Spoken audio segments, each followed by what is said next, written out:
Hi again, everyone. I'm Ollie Matthews. This is Societal Narcissism, and this video is sponsored by contribution from Tier. You guys know Tier. He's been around a while. I've done a bunch of videos for him. He has his own Narcissism channel, and I did his music review for his music. So he had a story he wanted to get in today. Hey, Ollie, Tier here. Well, I think I've just about had it.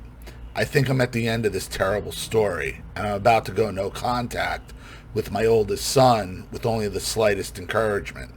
You have known my story for the last 6 years. I've been dealing with narcopaths for decades and really all my life. It was only when I found your channel that things started to make sense. I wasn't fully aware of the issue, but I had begun to wake up many years before when things didn't make sense. I will briefly recap some of the highlights here for the history of what is happening today, as they are all relevant to the issue at hand. Born to a narcopath, and we met her, we've seen her, nuts, abusive, and then when she got called on it, I don't know, dead eyes. Born to a narcopath that I finally got a video of and sent you of the demon lying to my face, exactly, when I began to attempt to go no contact and was not able to because of the entanglement that narcopaths weave. When you're constantly around the lying, gaslighting, manipulation, and smear campaigns, things get very, very complicated. And so it took years to free myself from the narcopaths and go no contact. And it takes a lot of us years. It takes many attempts. The real shit would hit the fan about a half decade before I had heard and understood the word narcissist. When the other demon I was married to began to destroy everything I had and worked for and drive me dangerously close to suicide. You might remember you and I had a phone conversation on your channel years ago when I went under the name Narcmare Aware. I say began because I was not aware of any of the mechanics of how a narcissist behaves. This is when I won custody of my youngest. So in divorce court we go, set in motion by that little lying shit of a woman I was so unfortunate to get involved with in the first place. Live and learn, I guess. But the narcissist lesson is very long and arduous journey back to safety. So during the smear campaign, divorce process, of course, our oldest son is going to act out. For several years, I get to be a part of the biggest clusterfuck of a life that the narco bitch could foist upon me. Every single thing had to be the hardest and most painful way possible. Nothing could be easy. Brother, I've lived it too, as do a lot of men. They fight you for the sake of fighting you. And they could care less about the kid. They could care less. Well, understand something. And look, I've had to let Erin go emotionally because the relationship is where it is. And my ex-wife, she comes off as this loving, doting mother. But she's not. She uses Erin and lives her life vicariously through her. Like, through her friends, and her friend get access to it by her friends, and then access to her friends' parents, and then the parents are like, they're all out drinking. It's pathetic. And it's obvious that it's a tool. And on top of that, she got to destroy my relationship with my daughter. And I'm sure that's where this is going. It's true some people just don't get along and have to divorce. I'm going to say that this wasn't really a divorce because we were never really married. Maybe on paper, maybe to the outside world, but in reality, it was the biggest con job I have encountered since being born into another narco con. I'm doing my damnedest to raise the kids that don't even live with me at the time, and it's just kind of a blur. I don't really have any power to do what I think needs to be done because everything is in the hands of family court.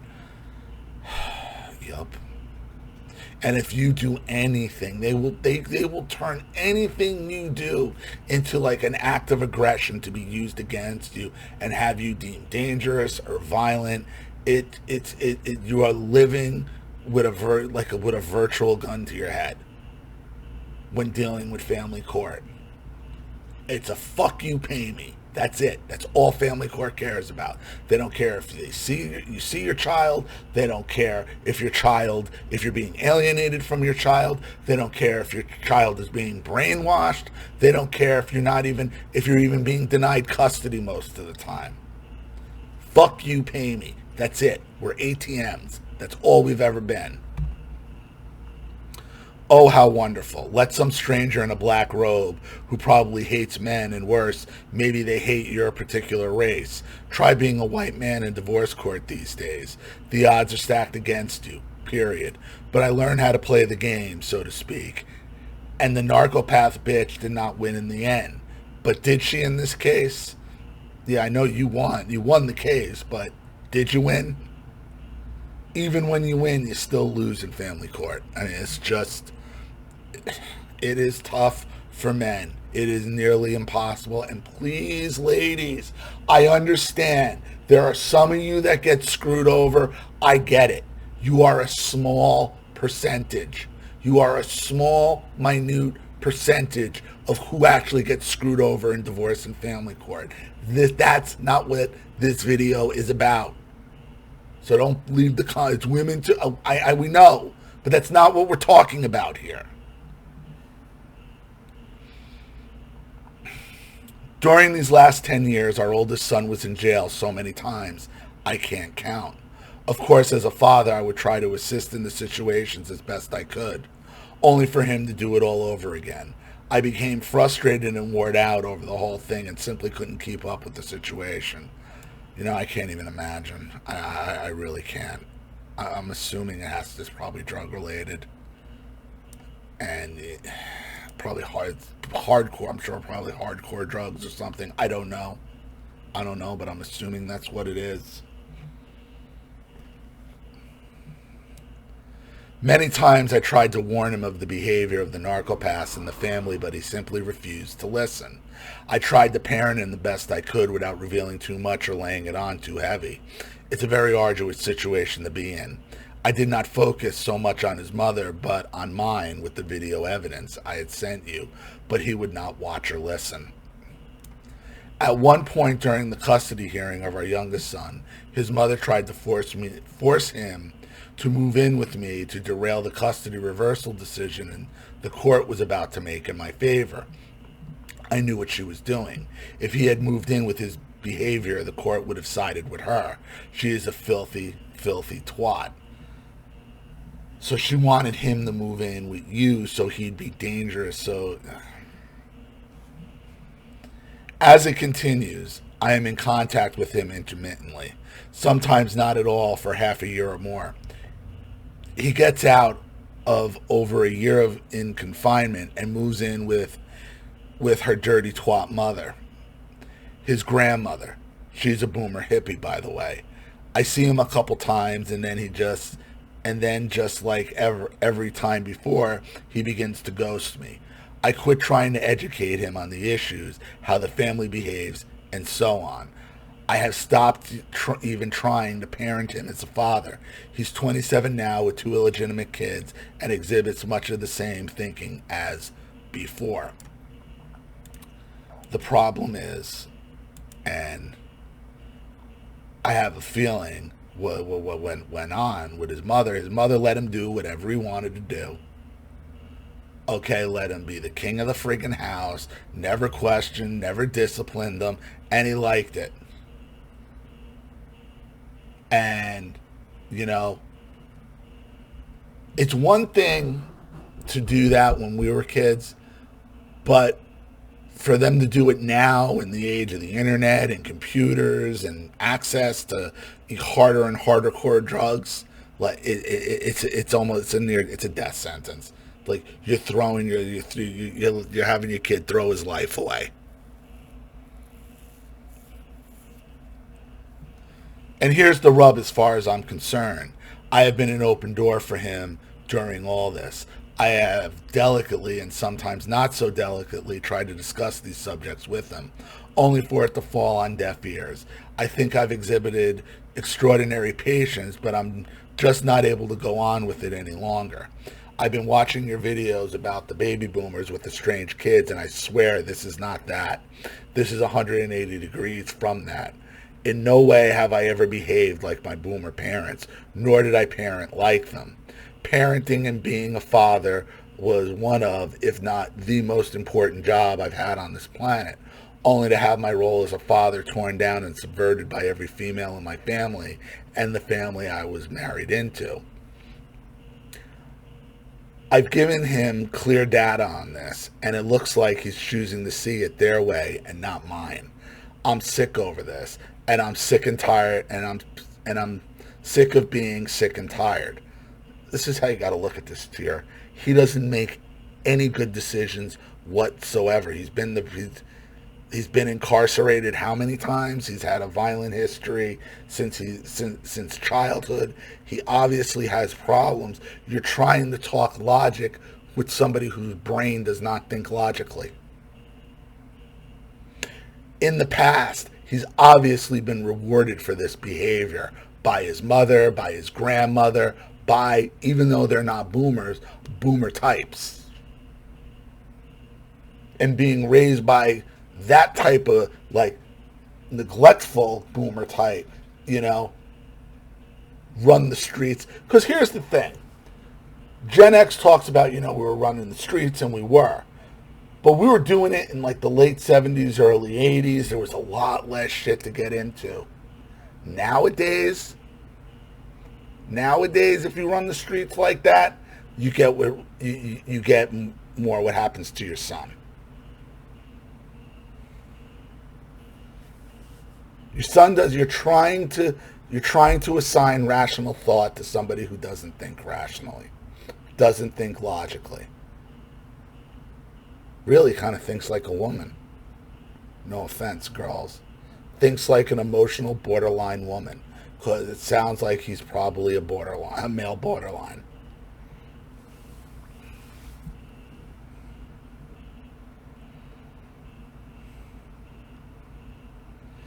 I'm sick of being sick and tired, but if I go no contact, it needs to be forever unless someone or yourself has an alternative to this. I really don't want to keep the door open, so to speak, because it seems to just bring more disappointment. Disappointment I don't think I can handle. I can't do it anymore. Yeah, the problem you have is your son ghosts you until he gets into some shit, and then it's time to come bail him out. Now, I don't know how much you could be bailing him out since he keeps ending up incarcerated. So, my suggestion would be, you can't have somebody like that running around. He's 27 years old at this point. He's continuing to make bad decisions. He doesn't think logically. You close the door, sure. But your mistake has been you just leave the door open the first time he comes back. No. See, in your mind, you can leave the door open in the back of your mind. Okay? But as far as he's concerned, he's got to believe it's closed and closed permanently. Because that's the only thing that's going to keep him on the straight and narrow. And you know what he'll do? He'll come, he'll see the doors closed, you're rejecting him, and then whatever he's trying to get at you, whatever issue he's trying to clear up, he'll make it worse and then blame you for it anyway. If he truly turns his shit around and gets his act together, you'll know it. You'll know it. You'll be able to see it. There'll be something about him, how he presents himself. He'll apologize for all of it. Like, I didn't understand it. And he'll have to keep this up for quite a considerable amount of time before you even open the door. You'll have to kind of observe from afar. And I know it almost sounds stalkerish, but you almost have to kind of wait for him, observe, see what he does, and see if he's holding it together for a couple years. Also, you got to assess the reason why he's coming to you in the first place. If he's coming to you just to clean, hey, let's fix our relationship. But if he wants, like the second he wants something, goodbye. Goodbye. You should be able to, by now, you should know. And if you, like I said, and with no contact always comes more clarity. And that includes your son. And even though you've been separated from him, he's ghosted you, he's in prison or wherever, that's not really no contact, because in your mind, you're still thinking about it. You're still mentally not no contact, even though physically he's not there. Emotionally, he is. When my youngest son turned 18 about a year and a half ago, I went through some terrible CPTSD. I thought it would be all over. I thought it would all be over, but the mind, body, and soul have a way of catching up and dealing with these things, even at a later date. I do believe that has resolved itself and things are pretty good. I have a good life. My business is doing well. I'm not constantly upset or in a fog because I have gone no contact with every one of my abusers. Yeah. But you still have PTSD. You're still going to have those issues. You're still going to have those issues creeping back in now and again. There is no cure to this. Remember, this is the gift. Narcissism is the gift that keeps on giving. What your mother did to you, set you on this path, is the gift that keeps on giving. The only thing you can do is work your way back to brass tacks, to how this all started. This is why it is. And of course, there's going to be moments of weakness. You're human. We all are.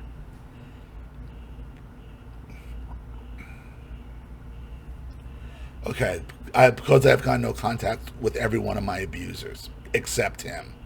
I should mention before closing that his attitude towards me is underlying disrespect. He is very condescending and seems to try to rain on the parade, so to speak, when I was in contact with him. Sorry to say, but many of those times were just not pleasant, not close, and there seems to always be a distance between us. He makes it clear he doesn't appreciate or like me very much. In essence, he carried on much of the abuse that his mother doled out to me for years. His attitude towards me seems much the same. Ollie, I purposely don't put this on my channel because that would be wrong side of the counter for something like this. You've been instrumental in my recovery from the abuses of being around narcissists, and as always, your take on it is much appreciated. In contrast, but not the topic of the story, is my youngest son, who has been with me the last 7 years, is doing wonderfully. I don't want to take credit for someone else's behavior, like a boomer that thinks that anything good has to be because of them. But I like to think I've provided the right atmosphere for him to grow up into a really good young man. I'm very proud of him, and we've had an excellent relationship. Don't know, maybe that's because he's raised by me. Maybe I had something to do with it. Of course you did, Tier. Of course you did. You fought for him and won. And then raised him, and now you have a good relationship. Your other son, who was with your first wife, whatever you call her, your narco cunt, he's just a male version of her. You got to understand that. The same reasons you call her a narco cunt are the same reasons why you don't like the way he's acting now. He's just a male version of her. That's why I'm telling you, he's a male borderline. He's dangerous. He's manipulative. He's abusive. He's histrionic. He's impulsive. He has no impulse control. He doesn't think logically. He's just a male version of her. You hate her because of what she did. But all she did was create another male version of her. And it's tough. I'm not saying to hate your kid, because you can't, because he's your flesh and blood. But you're trying to love something you hate. That's an exact replica of someone you hate. That can't happen. Can't have a relationship with somebody like that. You can't. Because you've already well established you hate what made him. You hate the other version of him, which is the female version of him, his mother.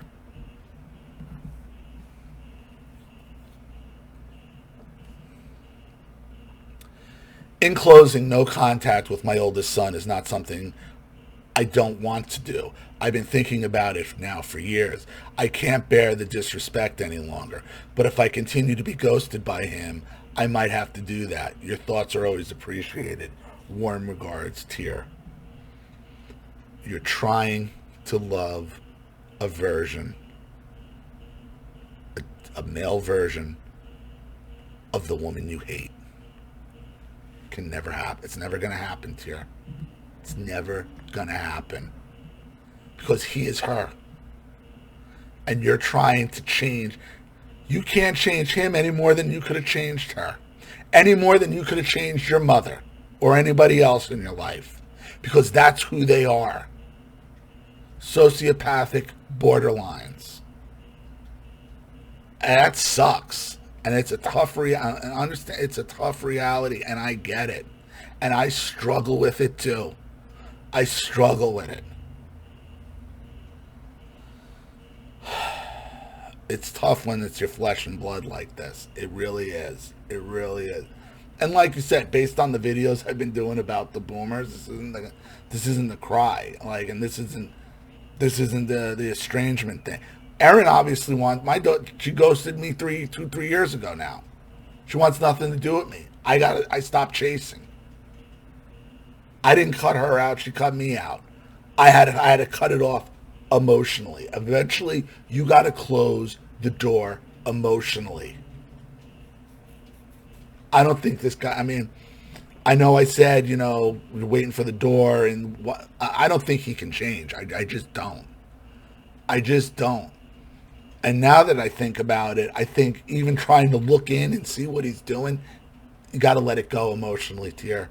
You did your best. You put in you gave 27 years trying to fix this. It can't be fixed. Can't be fixed. Any more than your first wife can be fixed. Because you can't love the male version of the woman you hate. And rightfully so. That you rightfully have every right to have righteous anger against. So I really hope that helps, bud. I really do. So thank you so much for the contribution and sharing the story. I really appreciate it. Thank you to everybody watching. Please leave any opinions or advice in the comment section below. And again, if you want your story read on the channel, you have a topic you want me to cover, something you want to expose, you'd like to set up a Skype, a phone call, have a private video made, you'd like to sponsor a video like this for someone who needs help and can't afford it, or just make a contribution to the channel in general to keep it supported, growing, and successful, because this channel survives 100% on contributions from all of you. Without you guys, all this goes away. So if you like what you see here and you want to see more videos like this, you know what to do with either the Cash App, Zelle, PayPal, or the email links in the description box below. Also, please like and share this video wherever you can. Subscribe to my channel if you haven't, and be sure to click the subscription bell to be notified of all my video uploads. Also, be sure to subscribe to both my Rumble channels. Follow me on Twitter and Telegram as well. I'm Ollie Matthews. This has been Societal Narcissism. Take care, everyone.